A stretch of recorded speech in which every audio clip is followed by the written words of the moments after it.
ఇక ఉమ్మడి రాష్ట్రంలో జరిగినట్టే ప్రత్యేక తెలంగాణలో కూడా కాంగ్రెస్ గవర్నమెంట్ లో జల దోపిడీ జరుగుతుందని మండిపడ్డారు మాజీ మంత్రి హరీష్ రావు. ఏదైతే మాజీ మంత్రి హరీష్ రావు చేసినటువంటి కామెంట్స్ ఒకసారి చూద్దాం. తెలంగాణ సాగునీటి ప్రాజెక్టులను కాపాడడంతో సీఎం రేవంత్ రెడ్డి విఫలమయ్యారని అన్నారు ఆయన. ఈ సందర్భంగా తెలంగాణ ఉద్యమం నీళ్ల నుంచే పుట్టిందని గుర్తు చేశారు ఆయన. ఏపీ చేపడుతున్న బనకచెర్ల ప్రాజెక్టు వల్ల తెలంగాణకు తీవ్రంగా నష్టం వాటిల్లుతోందని, ఆ ప్రాజెక్టుకు ఏ ఒక్క అనుమతి లేదన్నారు.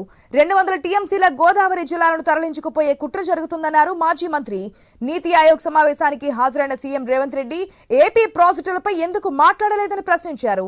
నీళ్లను తీసుకెళ్తుంటే కాంగ్రెస్ బీజేపీ ఎంపీలు మొద్దు నిద్రపోతున్నారంటూ మండిపడ్డారు. మన ముఖ్యమంత్రి గారు పోయినసారి అసెంబ్లీలో మాట్లాడిన రేవంత్ రెడ్డి బడ్జెట్ లో మనకు గుండు సున్నా పెట్టినరు, మనకు ఏమీ రావడం లేదు, నేను నీతి ఆయోగ్ మీటింగ్ ను బైకాట్ చేస్తున్నా అని చెప్పి అసెంబ్లీలో చెప్పిండు.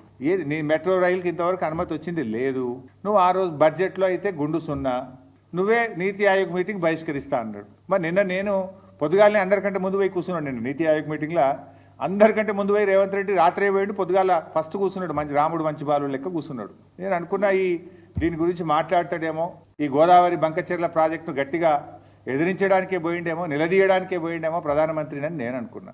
కానీ చూస్తే అసలు ఈ ప్రాజెక్టు గురించి మాట్లాడిన సందర్భం కూడా లేదు.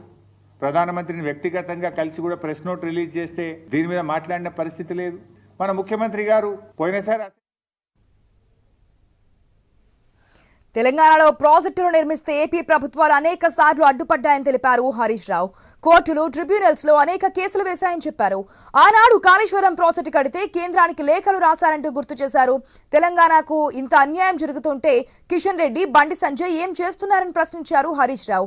ఏపీ ప్రాజెక్టులకు కేంద్రం అనుమతులు ఇస్తున్నప్పుడు మహారాష్ట్ర, కర్ణాటక, తెలంగాణ అభిప్రాయాలు తీసుకోరా అని ప్రశ్నించారు. రాష్ట్ర ప్రయోజనాలు కాపాడలేని వాళ్ళు పదవుల్లో ఉండే అర్హత లేదన్నారు. చిన్న చెరువు కట్టాలంటేనే ఎన్విరాన్మెంట్ క్లియరెన్స్ అడుగుతారు.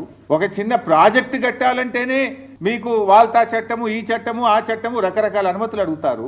ఇంత పెద్ద ప్రాజెక్ట్, ఇంటర్లింకింగ్ ఆఫ్ రివర్స్, ఒక నదిని ఇంకో నదికి కలిపేటువంటి ప్రాజెక్టుకు మరి దాంట్లో అంతర్రాష్ట్ర సమస్యలు కూడా ఉన్నాయి. మహారాష్ట్ర ఉంది, కర్ణాటక ఉంది, తెలంగాణ ఉంది, పైన ఎగువ ఉన్న రాష్ట్రాల అభిప్రాయాలు తీసుకోరా, జిఆర్ఎంబి అనుమతి తీసుకోరా? ఇవి లేకుండా మరి ఎట్లా కేంద్ర ప్రభుత్వం ఆర్థిక పరమైన అనుమతిస్తుంది? ఎట్లా కేంద్ర ప్రభుత్వం ఈ ప్రాజెక్టు కట్టడానికి అనుమతిస్తుంది? మరి కేంద్రం అనుమతిస్తుంటే ఆ ప్రభుత్వంలో ఉన్న కిషన్ రెడ్డి, బండి సంజయ్లు ఎందుకు మౌనంగా ఉంటున్నారు? రాష్ట్ర ప్రయోజనాలు మీకు పట్టవా? మీ పదవులే మీకు ముఖ్యమా? తెలంగాణ రాష్ట్ర ప్రయోజనాలు మీకు ముఖ్యమా అని నేను అడుగుతా ఉన్నా. మీకు బాధ్యత లేదా అని నేను అడుగుతా ఉన్నా. అడగండి, ప్రశ్నించండి.